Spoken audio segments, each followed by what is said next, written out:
Dear friends, आज हम लोग जिम्नोस्पर्म्स के बारे में थोड़ी सी जानकारी लेंगे कि जिम्नोस्पर्म्स क्या होते हैं, कहाँ कहाँ पाए जाते हैं, इनका क्या इम्पोर्टेंस है हमारे लिए, इसका अध्ययन क्यों करते हैं हम लोग। तो जिम्नोस्पर्म्स बेसिकली फ्लावरलेस प्लांट होते हैं जिनमें फ्लावर नहीं पाए जाते हैं, जिनमें फ्लावर डेवलप नहीं होता है। फ्लावर बेसिकली जिसमें सेपल, पेटल, स्टेमन, स्टिग्मा ये सब पाया जाता है, दैट इज फ्लावर। और उस तरह की संरचना जिम्नोस्पर्म में नहीं बनती है, therefore they are called as flowerless plant. Gymnosperm का जो लिटरल मीनिंग होता है उसका मतलब होता है नेकेड सीड। जिम्नोस सीड एंड स्पर्मा में सीड, जिम्नोस मतलब नेकेड। तो जिम्नोस्पर्म का जो लिटरल मीनिंग होता है that is naked seed. Basically ये ओवरी में इनकेस नहीं होते, इनकी चारों तरफ ओवरी की कवरिंग नहीं होती है, इसलिए इनको जो है नेकेड सीड बोला जाता है। उसके ओवरी के स्थान पर ये लीफ लाइक स्ट्रक्चर इनमें पाया जाता है जिनको स्पोरोफिल्स बोलते हैं, और उसी स्पोरोफिल्स पे ये फॉर्म होते हैं। बेसिकली स्पोरोफिल्स पे ही सारे स्ट्रक्चर की संरचना डेवलपमेंट होता है। जिम्नोस्पर्म एक जो ग्रुप है उसमें बेसिकली कोनिफर्स, जिसमें कि पाइनस वगैरह आते हैं, कोनिफर, साइकड्स, जिंगोस, जिसमें जिंगो बाइलोबा जो है इसका स्पीसीज है, और नीटोफाइट्स इनको इंक्लूड करता है। ये बेसिकली चार पांच ग्रुप हैं करीब, चार ग्रुप, और बेसिकली उन्हीं को सारी स्पीसीज बिलोंग करती हैं। जो मोस्ट रिकॉग्नाइजेबल एग्जाम्पल्स हैं जैसे उसमें ट्री से लेकर के श्रब से लेकर के वुडी ट्री तक पहुंचते हैं। तो एग्जाम्पल्स हैं पाइन्स हैं, स्प्रूस हैं, फिर्स हैं, जिंगोज हैं। और बेसिकली ये टेम्परेट और बोरियल फॉरेस्ट में पाए जाते हैं। जो इनका डिस्ट्रीब्यूशन है, कहाँ पाए जाएंगे, बेसिकली ठंडी जगह पे ज़्यादातर ये पाए जाते हैं।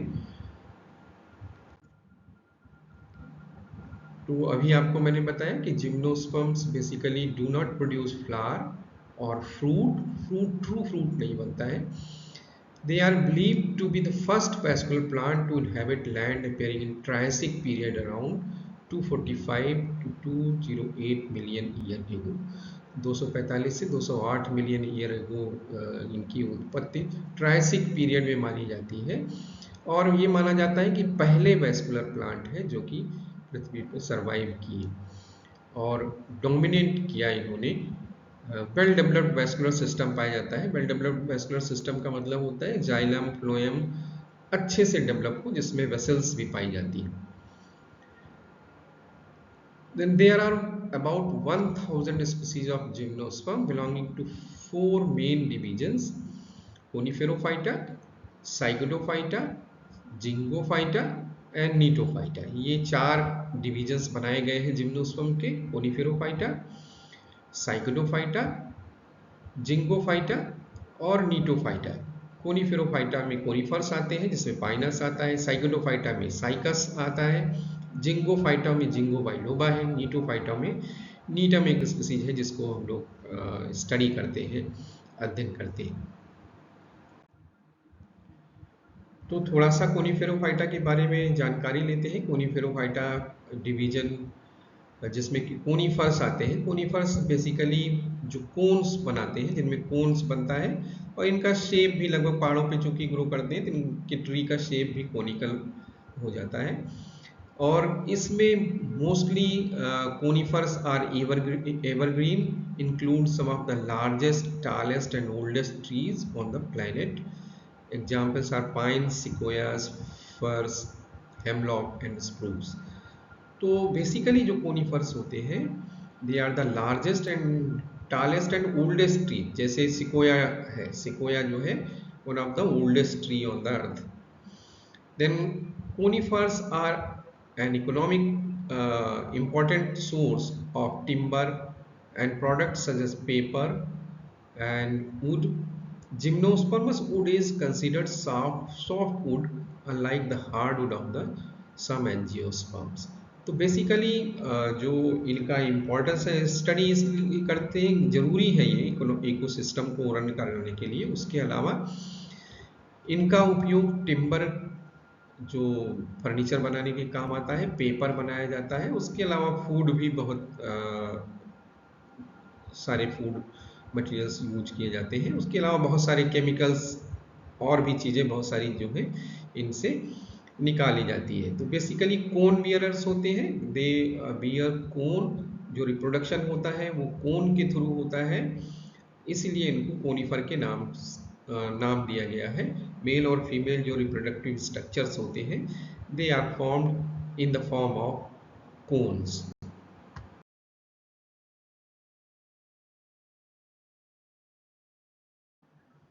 डिवीजन साइकोडोफाइटा में बेसिकली साइकड्स पाए जाते हैं। साइकड्स का जो डिस्ट्रीब्यूशन है वो ट्रॉपिकल फॉरेस्ट और सब ट्रॉपिकल रीजन में पाया जाता है, जहाँ बारिश सफिशियंट हो और थोड़ा सा जो ज़मीन हो वो ऐसी हो कि जहाँ से पानी जल्द से जल्द निकल जाए, ज़्यादा पानी नहीं चाहिए इसको।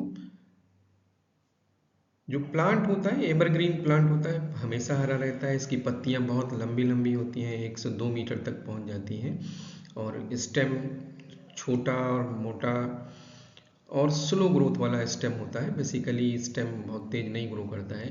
जैसे कि एग्जाम्पल इसमें दिया गया है, king sago palm takes up to 50 years for reaching the height of 10 feet. 10 feet की हाइट पहुंचने के लिए 50 साल का समय लगाता है। और बेसिकली जो साइकट्स होते हैं वो डायोसियस प्लांट होते हैं, मतलब कि मेल और फीमेल कोन दोनों अलग अलग होते हैं। मेल जो रिप्रोडक्टिव ऑर्गन होता है और फीमेल रिप्रोडक्टिव ऑर्गन होता है, वो दो दूसरे अलग अलग प्लांट्स पे ग्रो करते हैं। और जो पॉलिनेशन होता है बेसिकली इंसेक्ट्स के थ्रू होता है। इंसेक्ट्स ही जो है इसके पॉलन ग्रेन्स को एक जगह से दूसरी जगह पे डिस्पर्स करते हैं। और जो सीड होता है, सीड जो है अगर देखा जाए तो साइकस का सीड जो है सबसे बड़ा सीड होता है, और जब पकने के बाद ये कलरफुल हो जाता है। रूट्स की बात करें तो टैप रूट सिस्टम पाया जाता है इसमें, और इनकी दो तरह की रूट्स पाई जाती हैं, एक नॉर्मल रूट, दूसरी कोलराइड रूट। कोरल की तरह होती हैं, जो जैसे कोरल होते हैं एनिमल किंगडम में, उसी तरह से कोलराइड रूट पाई जाती हैं। और इनमें जो है बैक्टीरिया, फोटोसिंथेटिक बैक्टीरिया या साइनोबैक्टीरिया जिसको बोलते हैं, उनका एसोसिएशन होता है। बेसिकली ये साइनोबैक्टीरिया नाइट्रोजन फिक्सेशन का काम करते हैं, तो जो नाइट्रोजन की कमी होती है उसको पूरा करते हैं। अगर डिवीजन जिंगोफाइटा की बात करें तो ginkgo biloba only surviving plant है जिंगोफाइटा डिवीजन का। और बेसिकली ये चाइना और जापान में पाए जाते हैं। लीव्स जो होती हैं वो फैन शेप्ड होती हैं, डिसिडुअस लीव होती हैं, गिर जाती हैं पत्तियां, उसके बाद फिर से आ जाती हैं। और ट्री होता है, बेसिकली ये ट्री होता है जिंगो बाइलोबा का। 160 फीट की हाइट हो जाती है। और जो ओल्डर जो प्लांट होते हैं वो बेसिकली काफ़ी थिक होते हैं, डीप रूट पहुंच जाती हैं। और साइकस की तरह जिंगो प्लांट के जो मेल और फीमेल कोन होते हैं वो दोनों अलग अलग होते हैं। और बेसिकली इनका बहुत ही ज़्यादा इकोनॉमिक इम्पॉर्टेंट है, क्योंकि इसमें बहुत सारी मेडिसिनल चीज़ें पाई जाती हैं, केमिकल्स पाए जाते हैं, जिसमें फ्लेविनॉइड्स हैं, टर्पीन्स हैं, जिनके antioxidant, anti inflammatory, anti microbial property होती है। उसके अलावा जिंगो बाइलोबा का उपयोग जो है ब्रेन टॉनिक बनाने में यूज होता है। ब्रेन टॉनिक इससे बनाए जाते हैं। अगर हम डिवीजन नीटोफाइटा की बात करें तो बेसिकली 3 मेन जनरा है इस डिवीजन में, इफेड्रा, नीटम और वेल्वेशिया। और लगभग इनके 65 स्पीसीज है पूरे ऑल ओवर द वर्ल्ड। जो जीनस इफेड्रा है वो बेसिकली डिजर्ट रीजन में पाया जाता है, अल्टीट्यूड या हाई अल्टीट्यूड माउंटेन्स जो हैं, बेसिकली जहाँ कम बारिश होती है ऐसी जगह पे पाया जाता है इंडिया के। और ये इनका स्टेम जो है पतला पतला झाड़ी नुमा होता है, और लीव्स जो होती हैं बेसिकली क्योंकि डेजर्ट में पाई जाती हैं तो लीव्स स्केल के फॉर्म में डेवलप हो जाती हैं। इफेड्रा जो है एक बहुत ही अच्छे drug that is called as ephedrine का सोर्स है, तो इसका मेडिसिनल यूज़ बहुत ज़्यादा है।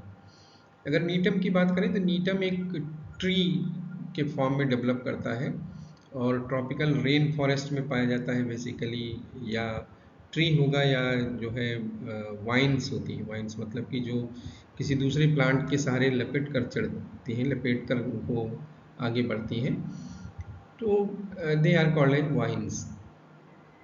बेसिकली जो इफेड्रा होता है इसमें भी मेल और फीमेल कोन अलग अलग होते हैं, और इनके जो कोन होते हैं उनमें जो रिप्रोडक्टिव स्ट्रक्चर है बेसिकली वो फूल की तरह दिखते हैं, but they are not original flower but they resembles like flower. Then next genera is welwitschia. Basically ये नामी डेजर्ट अफ्रीका में पाया जाता है, अफ्रीका ही नेटिव है, उसी अफ्रीका का नेटिव है, उसी डेजर्ट में पाया जाता है, और extreme heat 50 degree centigrade temperature को भी ये झेल लेता है, जहाँ पे रेनफॉल बहुत ही कम होती है, 1 से 10 सेंटीमीटर पर ईयर की रेनफॉल होती है। और जो मेन तना होता है वो बेसिकली सॉयल में धंसा हुआ होता है। ये देखिए ये तना, ये उसका प्लांट है, इसकी लीव्स हैं, 2 मेन लीव्स होती हैं बट ये बाइफरकेट करके फिर कई लीव्स के रूप में दिखती है, बट बेसिकली 2 लीफ होती है। और रूट जो होती है टैप रूट होती है, ज़मीन में काफ़ी धसी हुई होती है और पानी को स्टोर करते हैं ये सब। और फिर इनका भी रिप्रोडक्शन बेसिकली कोन्स बनाते हैं, ये जो दिख रहे हैं दीज आर द कोन्स, इन्हीं कोन्स के थ्रू इनमें रिप्रोडक्शन होता है और इंसेक्ट पॉलिनेशन होता है इनमें। तो ये बेसिकली जिम्नोस्पर्म के जो ग्रुप्स थे, डिविजन्स थे, उनके बारे में हमने अध्ययन किया।